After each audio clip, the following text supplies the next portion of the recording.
afternoon, ladies and gentlemen. Welcome to another Propagandacast State of the Balance. And yes, I know, quite a lot going on here in terms of that, really, in the last, month since I did the previous one. We got the expansion, we've got a patch, and we got a hotfix coming up, in a couple of days as well. This is making my job any easy. Unfortunately, but there you go.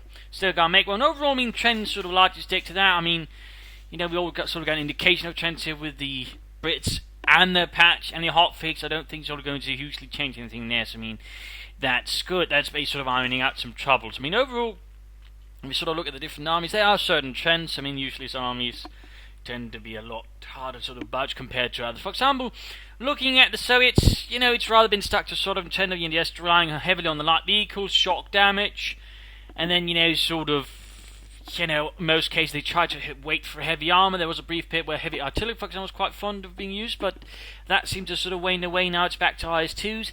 T-35s don't seem much as the Russian players seem very reluctant to actually take up for Tier 3, despite, they're more or less only going to spend the same resources going to the Wehrmacht player to get to Tier 3, so go figure.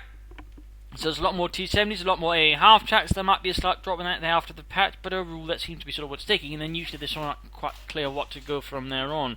In that sense, Soviet metagame at the moment, and their playstyle is a bit, I don't know, I'd call it lazy, I guess. Again, there's initial plan, and then in most cases tend to fall out just simply, go Furious Syndrome, unless they try to get an IS-2 or something else.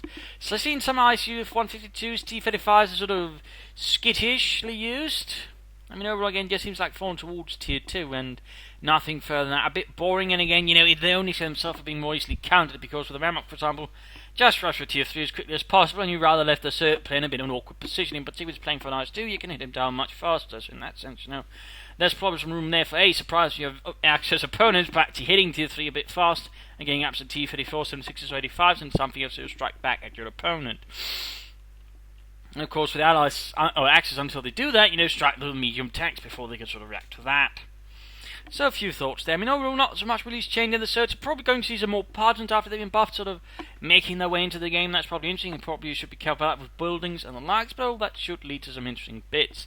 But overall, not so much really changing there. You're probably using more submachine guns. Of course, you have to be more wary about, assault troops and likes, shock army, I suppose, and shock troopers. How much have been low, but then again, so have the guardsmen. For some reason, they sort of just dropped their elite calling infantry, despite, at one point being blessed, but very happy about them. But that's the thing. Sometimes it's also very important to keep in mind about the metagame. The metagame isn't necessarily rational. It tends to work on a lot of assumptions and ideas and gut feelings, which can occasionally lead to some very bizarre sort of shifts in metagame for no apparent reason, really. The Americans, I think, sort of tend to typify this, and of course I'll get further into it there, but, just keep in mind, sometimes the metagame isn't rational. It's not always, the expression of the very best types of gameplay. Sometimes it's just, some people getting some really weird ideas in it and then everybody else following in because, oh, they must be onto something, and then, lots of good units get forgotten because, oh no, they've got to be bad, despite, being pretty good. So a little detail there, and they say at this place, as the Soviets, I think there's plenty of room to experiment, try out some new things, or at least trying out some older things as well. But, just have at it, experiment, try some more Tier 3 vehicles, and try some other things in general. You're very likely to sort of surprise your Axis opponent and have some fun with that. Moving on to let's actually move on to the Americans. We'll continue the discussion there. There's sort of been again a breach up previously. Again, there was a lot of rifle company, infantry company, light machine guns. Maybe very rarely in a blue moon, a mortar half track. That's sort of basically where it's stuck in. Armor company, for example, been again forgotten after having had a huge period was sort of really popular. Airborne now don't seem to make a comeback since people all start seemingly remembered. Oh, hey, paratroopers, they're actually pretty good once upgraded and used properly. Yeah. And of course with the buff to the submachine gun, which might actually put them on the same level as Panzer Grenadiers, or at least close to it, which really seems wrong on several levels. They're probably a lot more all-round as well. Plus the Pathfinders are pretty good. That sense, that might be it, but again, for all we know, it's probably going to fall back to rifle company. There's some kind of, it's like moths to a light. Stuck to it because, oh, good lord, it's got a tank and infantry call-ins. It must be the best. There's some kind of thing with that, but that's not to say rifle company is bad, but, airborne is pretty good. It's just sort of been funny how barely anyone's been using it for, ages. It's pretty good. So it's armour, and I imagine some might be using armour a bit more now. The assault units can lay down mines, but then again, so quickly with the infantry company, and no one's really using there. I imagine it's going to take some time before the Americans realise, oh, we actually got decent mines, or well, regular mines now as well, sort of, and against their opponent. I imagine now the M15 here will be seeing more usage now. They can shoot out the front, which is actually apparently something really decided on logic. I'm not entirely sure what. And the Oberkommander's Black Half-Check, of course, didn't get anything similarly, because go figure. But overall, in that sense, there are changes coming. Changes coming again for the Americans. Again, probably more airborne. Rifle companies are probably going to be stable yet, particularly since the flamethrowers got buffed, and even they can get nerfed a bit, they're still going to be pretty strong. So yeah, expect a more rifle company. Again, in no sense, try to play for fast tier 3 perhaps against the Americans. Try not to get caught up in heavy tier 1, which always seems to mistake, I think, for Wehrmacht players sort of happen into. But otherwise, keep up the pressure. Of course, you have to worry about more veteran riflemen at veteran tier 3 with this tougher bonus, so that's getting nerfed just a bit. Plus the flamethrowers, of course, not going to be too bad, but you're probably going to need some more elite infantry from now on. You can't just rely on Volksgrenadiers, so Obersoldaten, Fallschirmjägers, Panzer Fusiliers with G43s, maybe supported by Sturmoffizier. Stuff like that's going to be necessary. I imagine also pack houses, now that the suppression there has been basically made a lot more reliable, it's going to seeing a lot more usage as well. In fact, I'm seeing it already. So that's probably also going to be something more worried about. But again, overall in that sense, I mean, it's not like, in terms of doctrines, not much change, but in how the use of the tiers itself has changed a lot. There was a huge period with basically all captain, every day, captain, oh captain, my captain, where are you? I'm feeling some slightly weird feelings for you, and I might have to talk to someone about that. Anyways, Lieutenant has made quite the comeback there alongside the M20, which again has been mothballed for reasons which can barely sort of like, again, intentional following that. It's very much trend-like, they'll just focus on one, then we'll remember, oh, this is actually quite good. And again, they'll just keep overusing until it gets hard counted, then they'll switch back. There's very little variety in American play. And again, that's basically sort of your strength against the Americans. They tend to be very much focused on just one thing at a time. It's like a high school, everybody's just going for one club or the other, and everything's just figure out what they're doing hard counted. Again, it used to be captain, nice more lieutenant, now they're actually going for both. So in that sense, tier 3 faster might be able to work here, since of course that means their own tier 3 is, well, delayed, since there's basically now tier 2 buildings, if you will. So that's changing up some things to the Americans. 50 cultural problem makes some inroads. BARs, maybe. The Americans still seem strange reluctant to sort of use them, despite being a pretty decent upgrade again on their troops, but I imagine it might see more of a comeback now. Again, there has been also buffed just a bit. Armor-wise, expect Shermans, EC8s, because EC8 has been most stronger, but also a few more Jackson. People have also realised, oh right, the Jackson's actually pretty good as well, and that's just how the Americans seem to operate. They tend to sort of forget things from time to time, because they sort of get caught up in, oh, this is the best new thing ever. So keep that in mind with the Americans. You can figure out what's the best new thing ever at the moment. You can generally sort of try to figure out how to deal with it and play against it. A bit rude, but I mean, looking at that for a year, that's how they largely operate. There's very little variety in American play. Most players just tend to stick to one thing. So if you just don't play like that, for example, as the Americans, you've got pretty huge hands up, because your opponents are likely not going to know what to expect then. So a little detail there, and again some thoughts. But again, Lieutenant not bad, Captain not bad, but switch it up, and maybe also go for both sometimes. I mean, overall, try to keep in mind, there are different playstyles to try to figure out your own.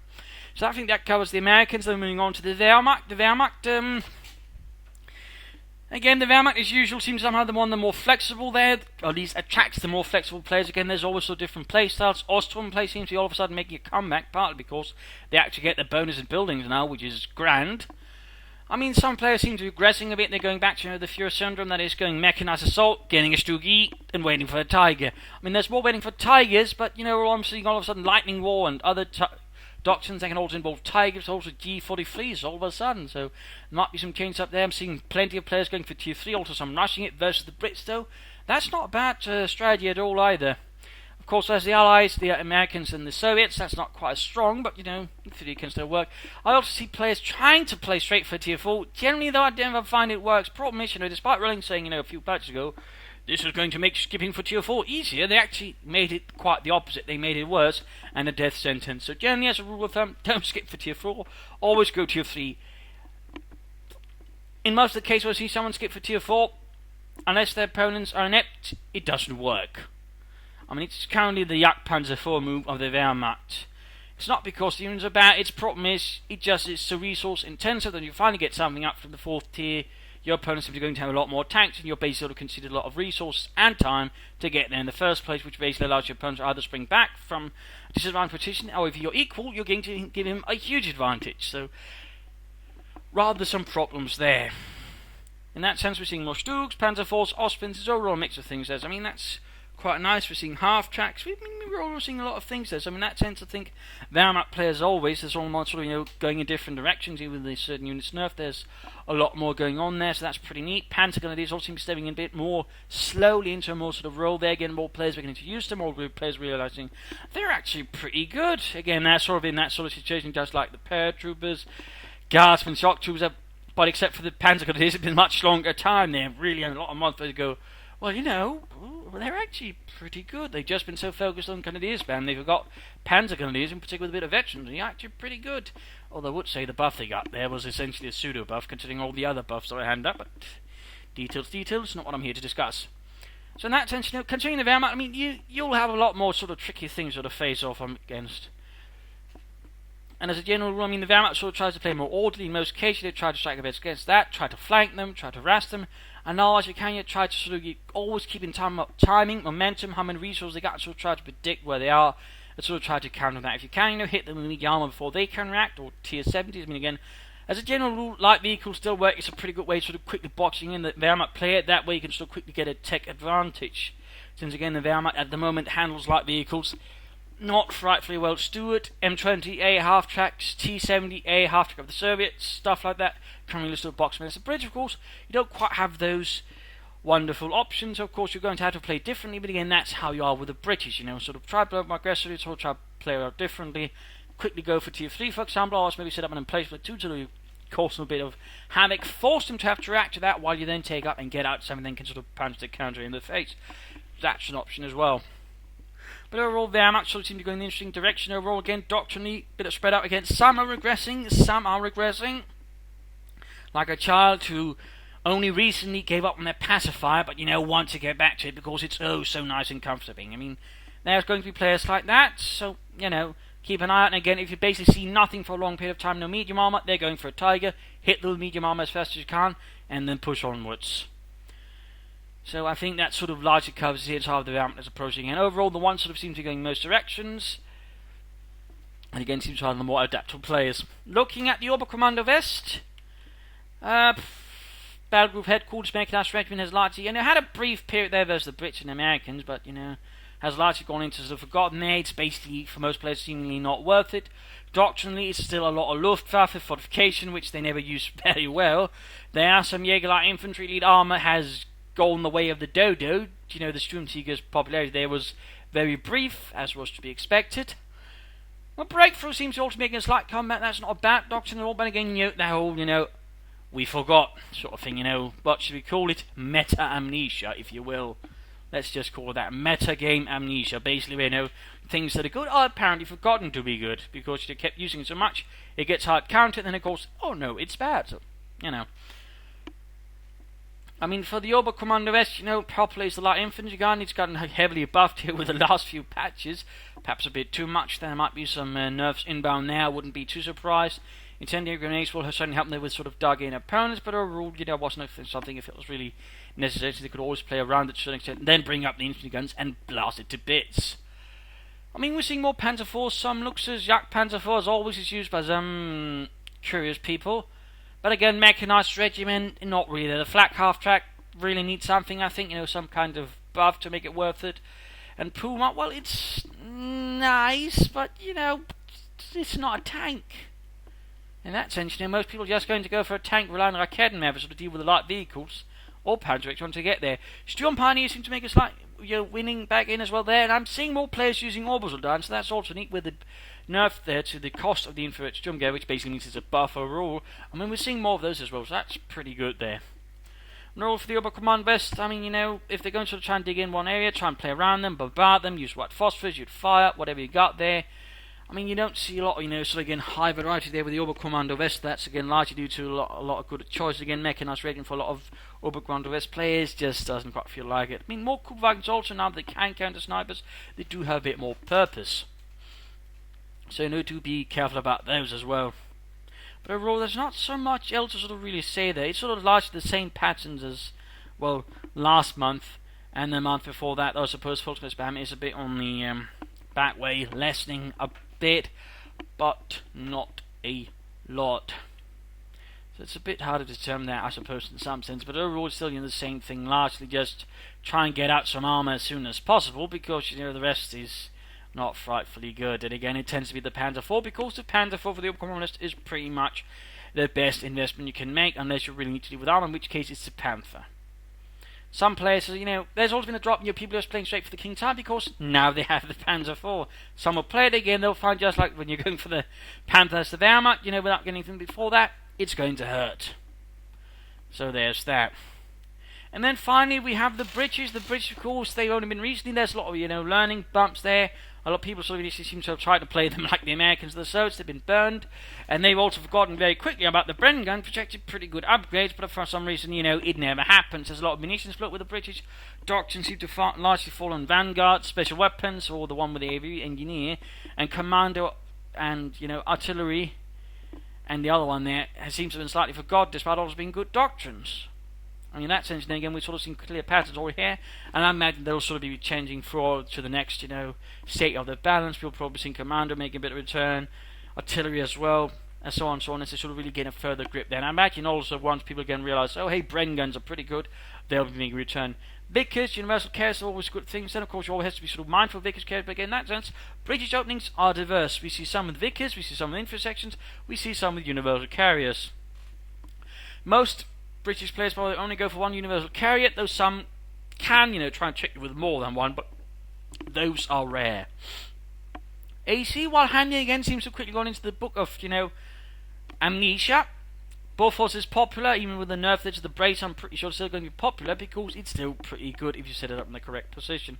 Mortar emplacements, I imagine we'll see some back again. I think people just need to figure out sort of getting the most out of those emplacements. British snipers popular. I've seen some actually try to spam them versus Oberkommando West. If you play rapidly and aggressively, you can usually hard counter that though. Sappers popular, in particular again with the heavy engineers, which I really think needs to nerf there in terms of cost. I mean, it's free, and basically means, they almost become shock troopers with a Vickers machine gun on top, which is a bit awkward.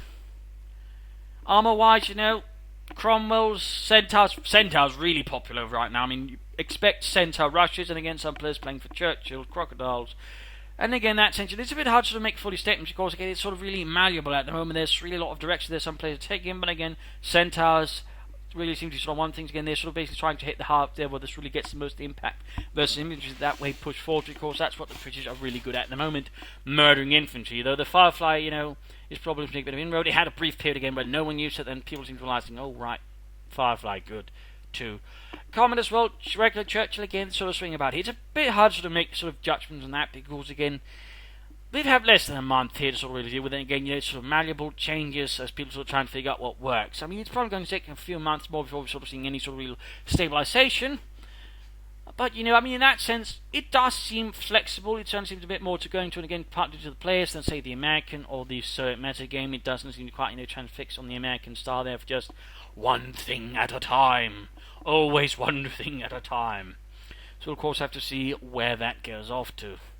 I don't think there's much else needs to be looked into the bridge again. I think it's a bit early to say that there's anything. I just think people need to learn the strengths of the British infantry section, because it's quite good if you know how to use it with the grenades and the Bren guns. Don't forget the Bren guns. So many people forget the Bren guns. With double Bren guns and infantry section, it's absolutely murderous in cover.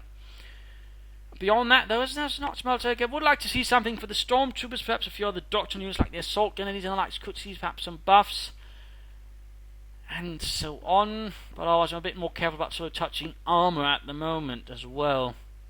In some cases, I think just people need to sort of realise, how certain bits of armour work and what the advantage is, because to some extent there's just that idea, it must be a Panther or it's bad, which is really odd logic.